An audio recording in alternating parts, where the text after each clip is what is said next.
الحمد لله نحمده ونستعينه ونستغفره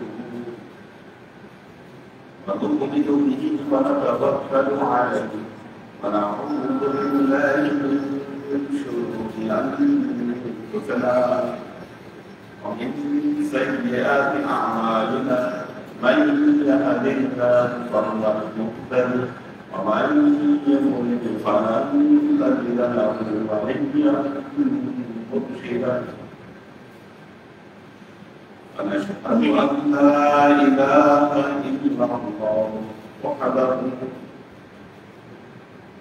لا شريك له ونشهد أن سيدنا وسندنا ونبينا محمدا صلى الله عليه وسلم الذي أرسله الله بالحق بشيرا ونذيرا وداعيا إلى الله بإذنه وسراجا منيرا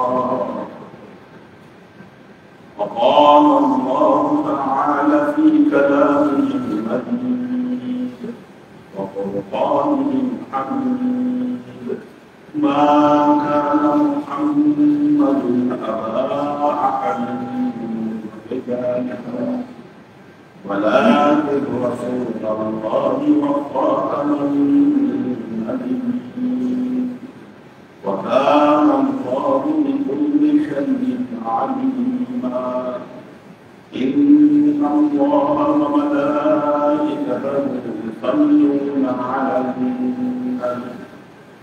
يا أيها الذين آمنوا صلوا عليه وسلموا تسليما صلى الله على محمد صلى الله عليه وسلم صلى الله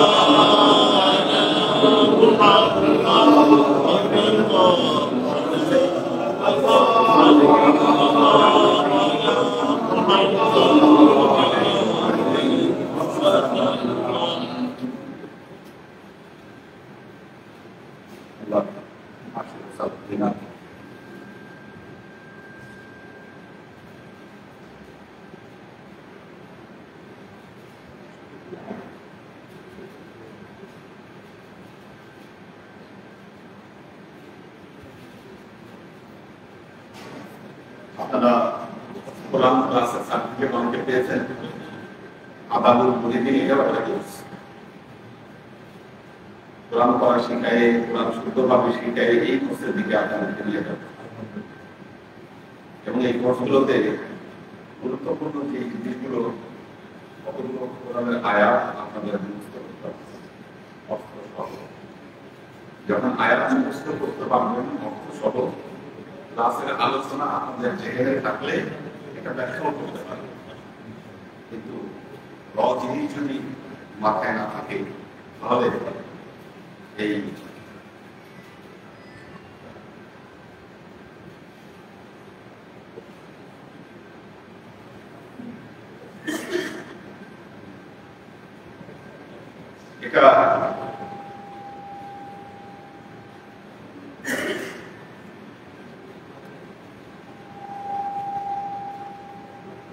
এটা যদি আপনাদের কাছে আয়াতগুলো যদি মুখস্থ না থাকে তাহলে আপনারা আদাবুল মুরিদিন বা একজন মুরিদের কি আরো থাকা দরকার, এটা আয়াত করতে পারবেন।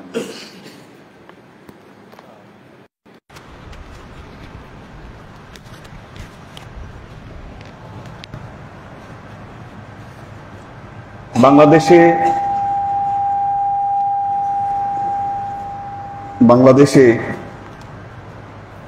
বিশ্ববিদ্যালয় প্রতিষ্ঠা হয়েছে 1921 সালে, ঢাকা বিশ্ববিদ্যালয়। ইরানে এর ইতিহাস আরো পরে,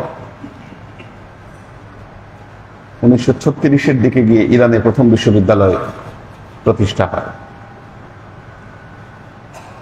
মিডল ইস্টের দেশগুলোতে এর পরে বিশ্ববিদ্যালয় প্রতিষ্ঠিত হয়েছে। অনেক জায়গাতেই আমাদের ঢাকা বিশ্ববিদ্যালয়ের পরেই বিশ্ববিদ্যালয় প্রতিষ্ঠিত হয়েছে।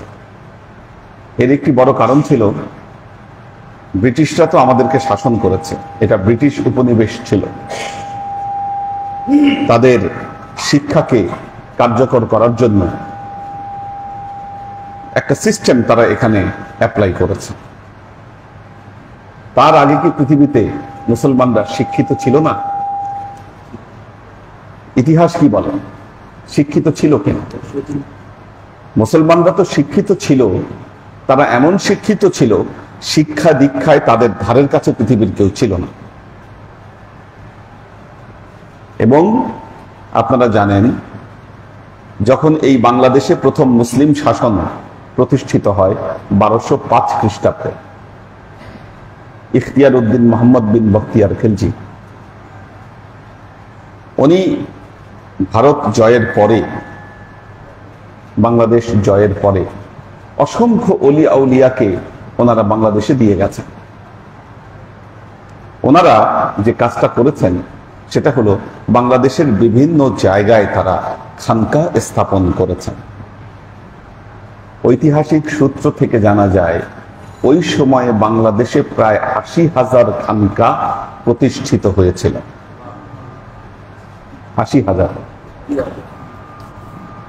যার অনেকগুলোর নিদর্শন এখনো অক্ষত আছে। আমাদের ধারের কাছে যেটা জ্বলন্ত নিদর্শন একটা আছে সোনারগাঁয়ে।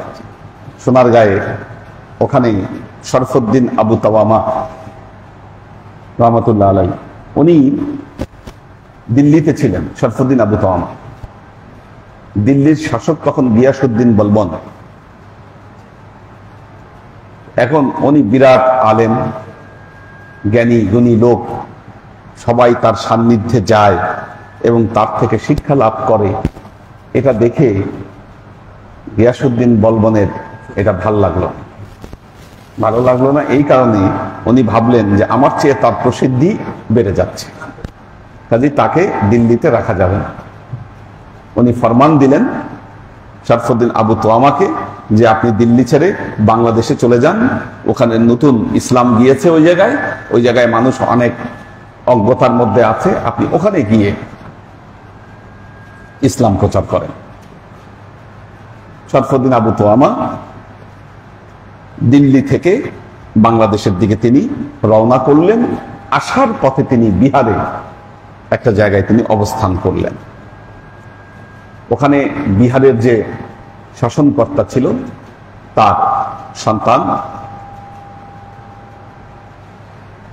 ইয়াহইয়া মুনিরি, উনি শরফুদ্দিন আবু তোয়ামার শিষ্যত্ব গ্রহণ করলেন এবং বললেন যে না, এগুলো রাজনীতি, এগুলো আমার দ্বারা হবে না, আমি আপনার সাথে বাংলাদেশে যাব। এরপর ওনার সাথে উনি বাংলাদেশের সোনারগাঁয়ে চলে আসলেন। এটা হলো একটা ইতিহাস। এরকম ভাবে অসংখ্য অলিয়া উলিয়া তারা বাংলাদেশে এসেছিলেন, এখানে আস্তানা করেছিলেন। শরফুদ্দিন আবু তোয়ামা এই জায়গায় একটা লাইব্রেরি করেছিলেন। আজকে এমন ডিস্টার্ব করছে কেন? এখানে তিনি একটা লাইব্রেরি করেছিলেন এই জায়গায়, শরফুদ্দিন আবু তোয়ামা, লাইব্রেরি এবং একটা মাদ্রাসা, যেটার ধ্বংসাবশেষ এখনো সোনারগাঁয়ে আছে। আপনারা ওখানে অনেকগুলো নিদর্শন, সেখানে আপনারা গিয়ে যদি কেন আছে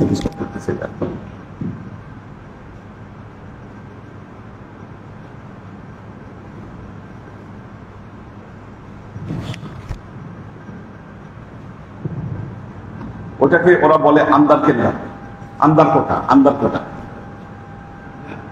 কোটা বলে।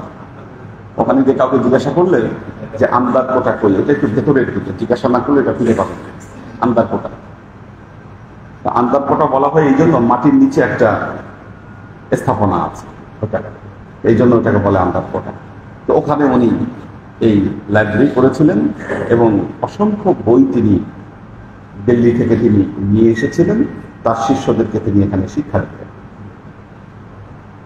বাংলাদেশের শিক্ষা ব্যবস্থার প্রচারণায় অলি আউলিয়ারা গুরুত্বপূর্ণ ভূমিকা তারা পালন করেছিল এই জায়গায়, কারণ এখানে মানুষের শিক্ষা দীক্ষার কোনো সুযোগ ছিল না। একটা কথা মনে রাখবেন, আমরা বলি যে ইসলাম বাংলাদেশে সুফিদের মাধ্যমে প্রচারিত হয়েছে, এটা কিন্তু এমনিতেই প্রচারিত হয়নি। তাদের কিন্তু এই জায়গায় ব্যাপক অবদান ছিল কিন্তু মুসলমানদের, এই সুফিদের এই অবদানটা না থাকলে তারা এই ভারতীয় উপমহাদেশের এত মানুষ দলে দলে তাদের কাছে ইসলাম কবুল করতো না। তারা দেখেছিল যে এই জায়গার হিন্দু রাজা যারা আছে তারা জনগণকে শোষণ করছে, হিন্দু জমিদার ছিল তারা জনগণকে শোষণ করত, এদের শিক্ষা দীক্ষা উন্নতির কোনো চিন্তা তারা করত না। এর ঠিক বিপরীত ছিল এই মুসলিম শাসকেরা, ওলি আউলিয়ারা, তারা কিন্তু মানুষের উপকারের চিন্তা করতেন, মানুষের শিক্ষা দীক্ষার যে উন্নতি সেটার জন্য তারা এখানে ব্যাপক।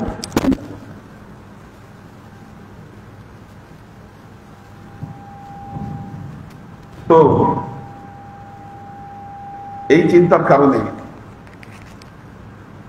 কারণে তারা কিন্তু লোকজনের কাছে তারা ব্যাপকভাবে, এটা তো কানেকশন নেই,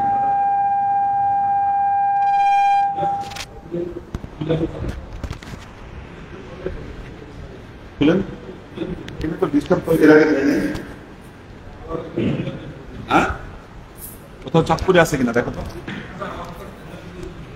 দেখো রিলিজ করো, চাঁদপুরে আছে।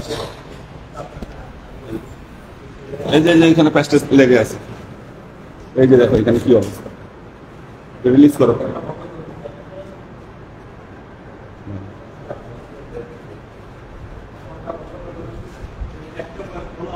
এই যে একটা খোলাই আছে, হ্যাঁ এই যে এটা রিলিজ করো ভালো মতো। এই যে এটার এই অবস্থা কেন, নষ্ট হয়ে গেছে এটা, ইন্দুর না তেলাপোকা নষ্ট করছে এটা, এই জন্য তো এই অবস্থা, না নষ্ট করছে এটা। এই যে এটা ঠিক করতে হবে, ইঁদুর খাইলো না তেলাপোকা খাইলো, এই জন্য তো এই অবস্থা। আচ্ছা এখন এই জন্য এটা ঠিক করতে হবে,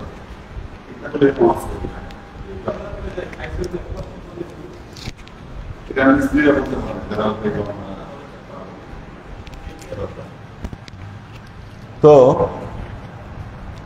দেখুন কাজী ওলিয়া উলিয়াদের শিক্ষা ব্যবস্থা এখানে কিন্তু একটা আলাদা, এই শিক্ষা ব্যবস্থার একটা প্রভাব ছিল।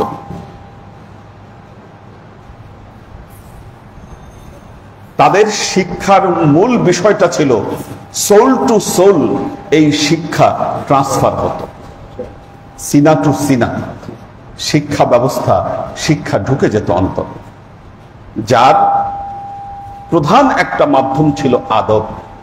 আদব ছাড়া শিক্ষা সিনায় ঢুকে যাওয়া এটা সম্ভব ছিল না।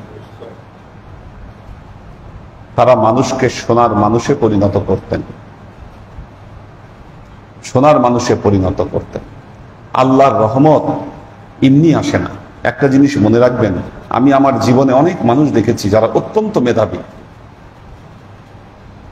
প্রচন্ড মেধা তাদের মধ্যে কোয়ালিটি আছে, কিন্তু জীবনে তারা কিছু করতে পারে না। করতে না পারার অন্যতম একটা কারণ হলো বেয়াদব। মনে রাখবেন, বেয়াদব কখনোই আল্লাহর রহমত প্রাপ্ত হবে না। আদব আল্লাহর রহমত নিয়ে আসে।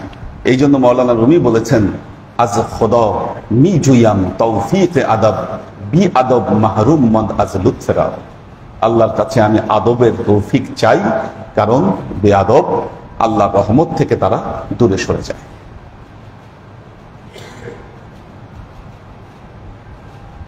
আমরা যেভাবে আদব প্র্যাকটিস করেছি আমাদের ছোটবেলায়, তারপরেও তারপরেও আমাদের মধ্যে সবাই আদববান হতে পারেনি। কিছু হয়েছে, অর্ধেকের বেশি বেয়াদবি হয়েছে আমাদের দেখা। আর এখনকার ছেলেপেলের যে অবস্থা, সত্যি এদের ভবিষ্যৎ নিয়ে কিন্তু আমরা শঙ্কিত। আমাদের সমাজ এখন এমন এক অবস্থায় আসছে, এই সমাজ থেকে দার্শনিক, বৈজ্ঞানিক, চিন্তাবিদ বের হবে, এটা আমরা চিন্তা করাটা খুব দুষ্কর। আর এই চিন্তাটা এই কারণে করছি, কারণ আজকালকার ছেলেপেলে সবকিছু শিখে, তারা আদব শিখে না, বেয়াদব। মারাত্মক ব্যাপার এটা। জেনারেশন বের হচ্ছে বেয়াদব। আমাদের সময় আমাদের ওস্তাদরা আমাদেরকে শাসন করলে, আমাদেরকে মারলে, বাসায় গিয়ে যদি খালি বলতাম, উল্টা আরো আমাদের আরেকটা মায়ের আরো খাইতাম, যে তোর মারি খাইলি কেন। এই জন্য স্কুলে যত মারি খাইছি বা যা কিছু শাসন, মুখ বুঝে কি সব সহ্য করছে। আর আজকে বর্তমান সময় আপনার ছেলেকে যদি মারে, বাসায় এসে বিচার দিলে, এরপর দিন দল বল নিয়া স্কুলে গিয়া হ্যাঁ। তো এইটা একটা অবস্থা। আদব শিখবে কোত্থেকে ছেলেমেয়ে?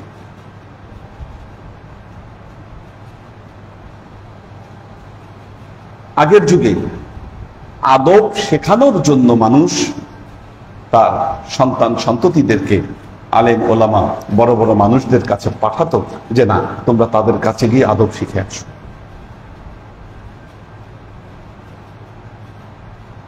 একটা জিনিস মনে রাখবেন, আপনার ভেতরে যত মেধা থাক, আপনার ভেতরে যত কৃতিত্ব থাক,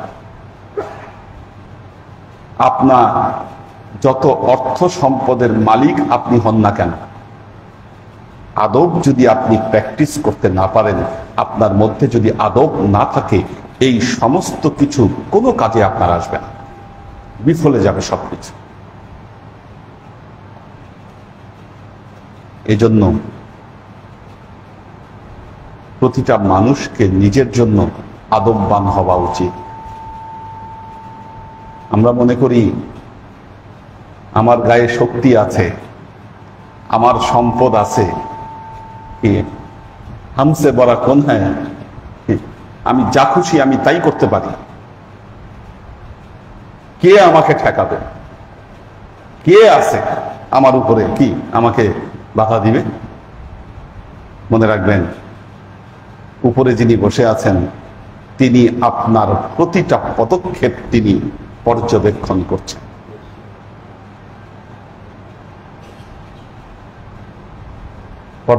করছেন। তো এই জন্য হাফিজ বলছেন, হামে কারাম যে খুদ কামি কশিদ আখির, আমার সমস্ত কাজ আমার খুদ কামির জন্য ব্যর্থতায় পর্যবসিত হল। হামে কারাম যে খুদ কামি বেবদনামি কশিদ আখির। আল্লাহর আশিক ও সালেকিন,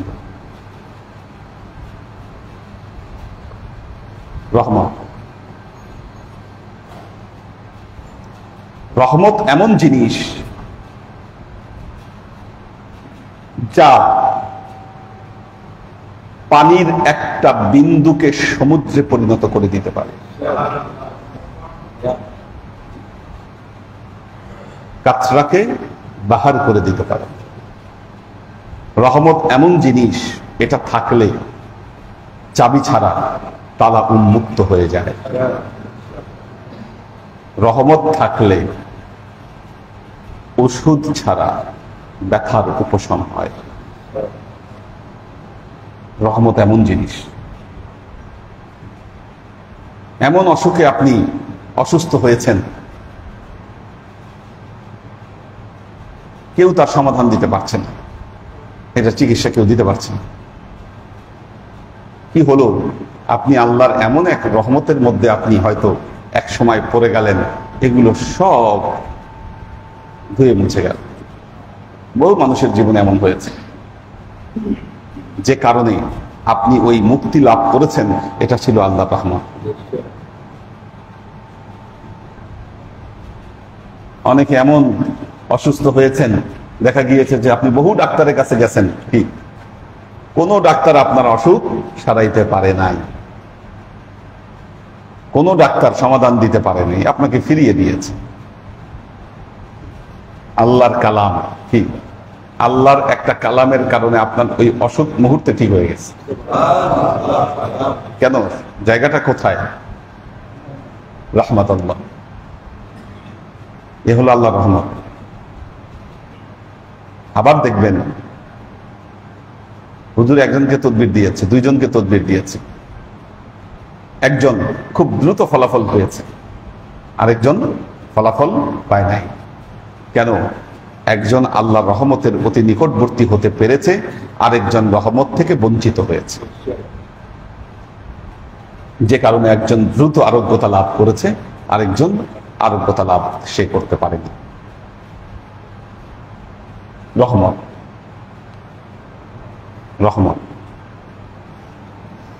এখন রহমত প্রাপ্ত হবার জন্য, আল্লাহর রহমত অতি পবিত্র জিনিস, এই রহমতকে আল্লাহ সব জায়গায় রাখেন না।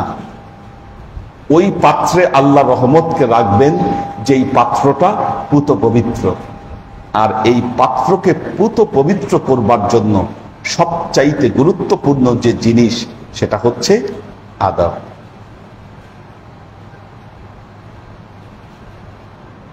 আদব। আপনারা আদববান হন, আদবকে প্র্যাকটিস করেন, জীবন মুহূর্তে পরিবর্তন হয়ে যাবে। আপনার মুহূর্তে পরিবর্তন হয়ে যাবে।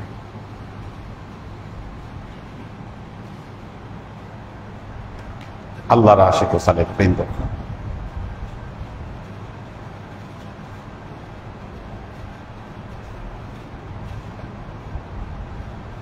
আমরা এই আদবের কোর্স করছি, আমরা আদবের কোর্স করছি, এবং আদবের কোর্স করতে গিয়ে শুরুতেই আমরা যেটা রেফারেন্স, এখানে জিনিসটা অ্যাড করে নিতে হবে। হাদিসে জিব্রাইল, কি হাদিসে জিব্রাইল ছিল আদবের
এটা একটা বিখ্যাত হাদিস, হাদিসে জিব্রাইল।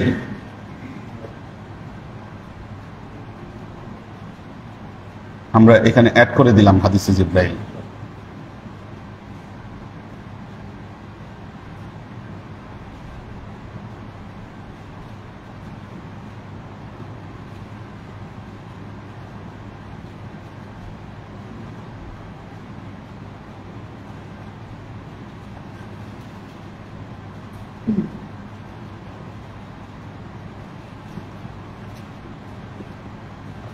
আচ্ছা, عن عمر রাদিয়াল্লাহু তাআলা আনহু আন্নাহু ক্বালা আন ওমর ক্বালা। দেখেন হযরত ওমর রাদিয়াল্লাহু তাআলা আনহু থেকে বর্ণিত, তিনি বলছেন বাইনামা নাহনু জুলুসুন ইনদা রাসূলিল্লাহি সাল্লাল্লাহু আলাইহি ওয়াসাল্লাম। ইয়াটা কোথায় নাই? এই যে কি যেন বলে, হ্যাঁ কই সুজনের কাছে আছে। আচ্ছা দেখেন, আচ্ছা বাইনামা নাহনু জুলুসুন ইনদা রাসূলিল্লাহি সাল্লাল্লাহু আলাইহি ওয়াসাল্লাম জাতা ইয়াউমিন, আমরা একদিন আল্লাহর নবীর কাছে বসেছিলাম।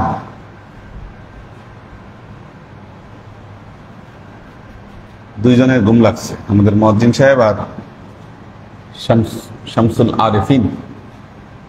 সারাদিন অফিস করা হয়েছে নাকি নাকি শরীর খারাপ? একটু খারাপ না?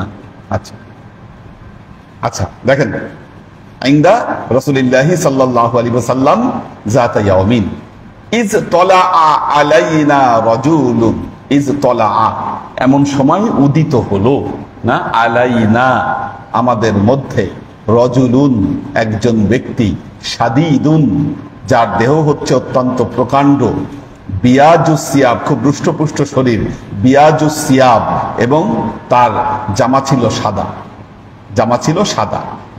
আচ্ছা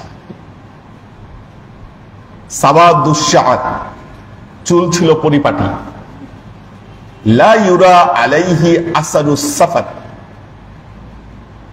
তার ভেতরে সফরের কোনো চিহ্ন দেখা যাচ্ছিল না, লা ইয়ারিফুহু মিন্না আহাদুন আমাদের মধ্যে থেকে কেউ আমরা তাকে চিনলাম না, হাত্তা জালাসা ইলান নবী সাল্লাল্লাহু আলাইহি ওয়াসাল্লাম তিনি কি করলেন, আল্লাহর নবীর কাছে এসে বসলেন, আল্লাহ নবীর কাছে এসে বসলেন। আচ্ছা এরপরে করলেন কি, ফাআসনাদা এই শব্দটা ফাআসনাদা রাখলেন, রাখ বাতাইহি রুকবাতাইহি তার দুই পা হাঁটু পর্যন্ত রাখলেন, ইলা রুকবাতিহি আল্লাহ নবীর যে হাঁটু রাখা ছিল ওটার সামনে উনি বসলেন, অর্থাৎ নামাজের হালতে উনি বসলেন। হ্যাঁ হাঁটু গেড়ে বসলেন, এই যে এইভাবে বসছে, এইভাবে রাইট, এইভাবে বসছে। আচ্ছা হ্যাঁ আত্তাহিয়াতু সুরতে বসছে না। তারপরে দেখেন কি করেছে, খেয়াল করেন শব্দটা ওয়াদাআ, এই যে এখানে দেখেন ওয়াদাআ রাখলেন, কাফাইহি কাফাই মানে কি, এই যে এই পর্যন্ত হাতের কবজি এটাকে কাফাইহি বলে না, ওয়াদাআ কাফাইহি আলা ফাখযিহি আলা ফাখযিহি আল্লাহর নবীর পায়ের উপরে উনি ওনার দুই হাত রাখলেন। তার মানে কি করলেন, বসে আল্লাহ নবীর সামনে বসে প্রথমে যে কাজটা করলেন, এইভাবে আল্লাহ নবীর পায়ের উপরে তিনি হাত রাখলেন, রাইট, হ্যাঁ এভাবে তিনি হাতটা রাখলেন। জিবরাইল আমিন ক্বালা ইয়া মুহাম্মদ আখবিরনি আনিল ইসলাম, এরপর বললেন ইয়া রাসূলুল্লাহ, হে মুহাম্মদ সাল্লাল্লাহু আলাইহি ওয়াসাল্লাম আপনি আমাকে ইসলাম সম্পর্কে কিছু বলুন। তার মানে উনি শিখতে আসছেন এবং সাহাবীদেরকে শিখাইতে আসছেন, দুটোই ছিল উদ্দেশ্য, যেহেতু উনি জিবরাইল আমিন আল্লাহ তাকে পাঠিয়েছেন এবং তার মাধ্যমে এই শিক্ষাটা দিলেন, কোনো কিছু শেখার আগে আগে আদব প্রকাশ করো। ক্বালা ইয়া মুহাম্মদ আখবিরনি আনিল ইসলাম, হে মুহাম্মদ সাল্লাল্লাহু আলাইহি ওয়াসাল্লাম আমাকে ইসলাম সম্পর্কে কিছু বলেন।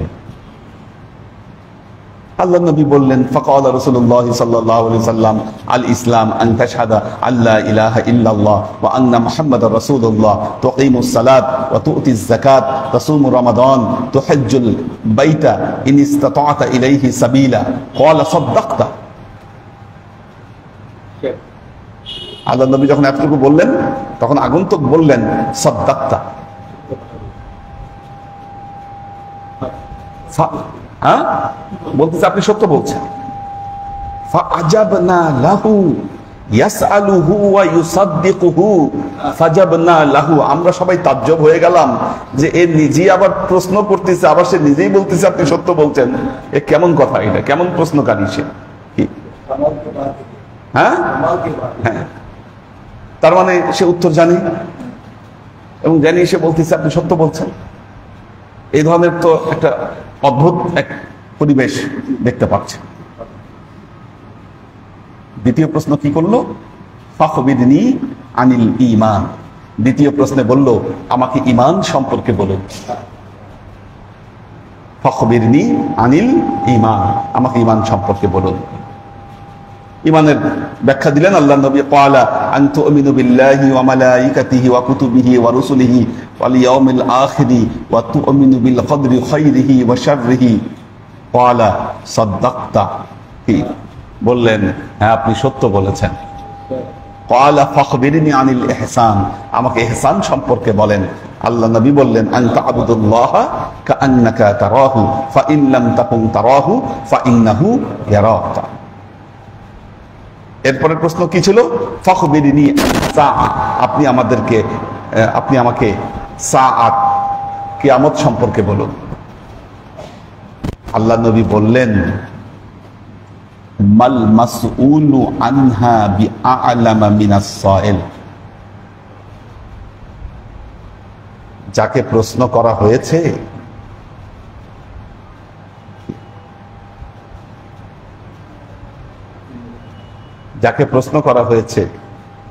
প্রশ্নকারী উত্তরদাতা প্রশ্নকারীর চেয়ে এই ব্যাপারে ভালো জানে না। উত্তরদাতা প্রশ্নকারীর সম্পর্কে ভালো জানে না। এরপর আবার তিনি বললেন ফাখবিরনি আন ইমারাতাহা, আপনি আমাকে এর কিছু নিদর্শন সম্পর্কে বলুন। আল্লাহ নবী এর নিদর্শন বললেন আনতানিদাল আমাতু রাব্বুহা আনতারাল হুফাতুল উরাতুল আলিয়া রিয়া আশ-শাই ইয়াতাতাআলুনা ফিল বুনিয়ান সুম্মা ইনতালাকা। আচ্ছা, ফালা বিশতু মালিয়ান সুম্মা ক্বালা ইয়া উমর আতাদরি মানি সাইল। আল্লাহ নবী যখন চলে গেল কিয়ামতের আলামত সম্পর্কে জিজ্ঞাসা করলেন, অদ্ভুত কিছু কথা বললেন যে কিয়ামতের আলামত হলো দাসীরা তাদের প্রভুকে জন্ম দিবে। যাদের পায়ে এক সময় জুতা ছিল না, অভাবগ্রস্ত ব্যক্তি, তারা কি করবে? বড় বড় প্রাসাদ বানায় গর্ব করবে, মানুষকে দেখাবে। নিম্ন শ্রেণীর এই লোকেরা যখন চলে গেলেন তখন নবীকে হযরত ওমর আল্লাহ নবী ওমরকে জিজ্ঞাসা করলেন আতাদরি মানিস সাইল, জানো কে ছিল এই প্রশ্নকারী? কুলতু আল্লাহু ওয়া রাসূলুহু আলাম, আমি বললাম আল্লাহ এবং তার রাসূল ভালো জানেন। ক্বালা ফাইন্নাহু জিবরাইল আতাকুম তুআল্লিমুকুম দীনাকুম, তিনি তোমাদের মধ্যে তোমাদেরকে দ্বীন শেখানোর জন্য এসেছেন। হাদিসের যে সিকোয়েন্স, ফর্মুলাটা হলো লাস্ট তোমাদেরকে দ্বীন শেখানোর জন্য এসেছেন না? আতাকুম তুআল্লিমুকুম দীনাকুম, তোমাদেরকে তিনি তোমাদের দ্বীন শেখানোর জন্য এসেছেন। তো দ্বীন শেখানোর জন্য যখন আসলেন, কাদেরকে দ্বীন শেখানোর জন্য? তুআল্লিমুকুম, আল্লাহর নবীকে শেখানোর জন্য না, সাহাবাদেরকে শেখানোর জন্য আসলেন। এটা মনে রাখবেন, আল্লাহর নবীকে শেখানোর জন্য আসে নাই, সাহাবাদেরকে শেখানোর জন্য আসে। তো আমাদের কিছু কিছু মাওলানারা এখন বলেন আল্লাহ নবী তো জিব্রাইলের কাছ থেকে শিখছে। আরেক মাওলানার ওয়াজ শুনলাম, আল্লাহ নাকি হযরত ওমর রাদিয়াল্লাহু তাআলা আনহুর কারণে আল্লাহ নবীর উপরে ওহী চেঞ্জ করে দিছে, আর কি বক্তব্য চেঞ্জ করে দিছে হযরত ওমরের কারণে, ওমরের কথাকে ঠিক রাখতে গিয়ে। এগুলো যে জাহেল বক্তা, এবারে পিঠায় তক্তা বানানো উচিত, বুঝতে পারছেন? জিবরাইল আমিন আল্লাহ নবীকে শেখানোর জন্য আসেন নাই, আসছেন কাদেরকে শেখানোর জন্য? সাহাবাদেরকে শেখানোর জন্য। আর জিবরাইল আমিন প্রথমে আইসেই যে কাজটা করলেন, কি নবীর পায়ে পড়ে গেলেন তিনি। কাজে নবীর সম্মানটা বুঝতে হবে কোন জায়গায়। ওই যে কোরআনের আয়াত, আল্লামাহু শাদীদুল কুওয়া, কি আল্লামাহু